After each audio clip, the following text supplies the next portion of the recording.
gig isn't quite like other gigs. The music, a mix of blues, rock and country, is familiar but fresh. Their novel way with food is perhaps not so familiar, nor quite as fresh. Well, you know, we got a clause in our contract now, no chicken, no show. Because we got tired of fetching chicken at about 11:30 at night, like in really bad neighborhoods and stuff. We had a few guns pulled on us and knives and stuff. But the chicken, man, we've tried to do shows without the chicken, but the people just want chicken.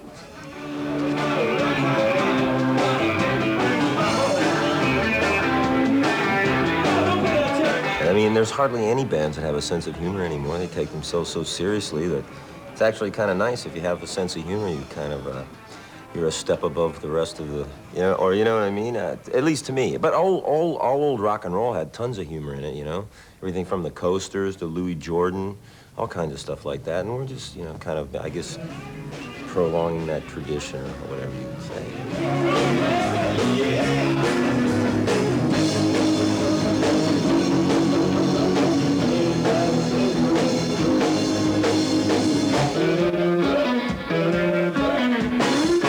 With song titles like Carve That Possum, Banana Pudding, and Daddy Was a Preacher, Mama Was a Go-Go Girl, the last accusation you could make of the band is that they take themselves too seriously.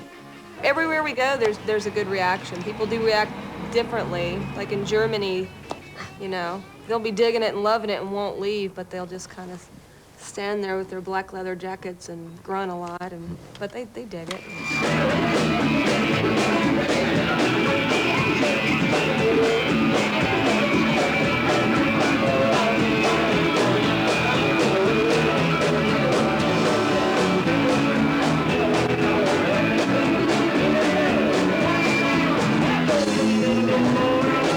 And how did your musical sound evolve? I mean, where did you get your inspiration from for that sort of?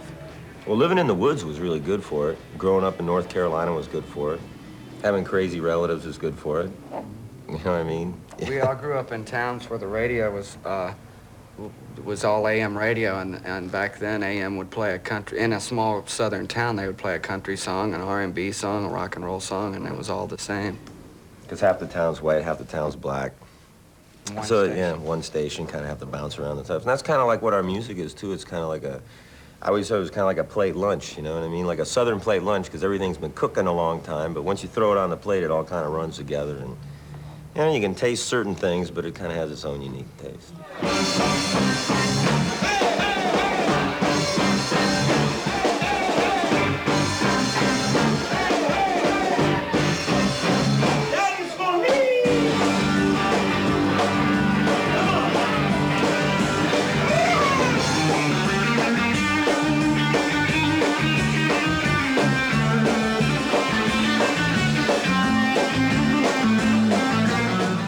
Tour and play like 200, 250 gigs a year. How come you're on the road so much? Aren't you exhausted? It's either that or pizza delivery. Well, you get used to it. Yeah, you just tend to run out of money after a while, so you have to go back on the road. And Plus, it's fun to it's fun to be on the road. The most exciting things that ever happened to you are on the road. I mean, being home's pretty boring, and all you do is get drunk or Cause trouble.